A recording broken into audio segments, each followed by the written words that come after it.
Grönland ist genauso wie die Färöer Bestandteil des dänischen Königreiches und da Dänemark der NATO angehört, wird auch Grönland prinzipiell von der NATO zu verteidigen sein.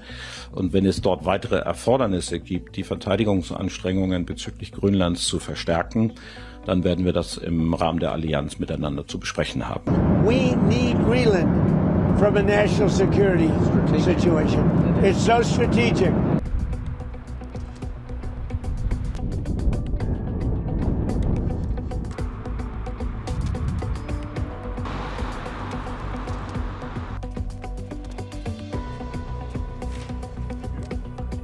For det første så mener jeg, at man skal tage den amerikanske præsident alvorligt, når han siger, at han ønsker Grønland.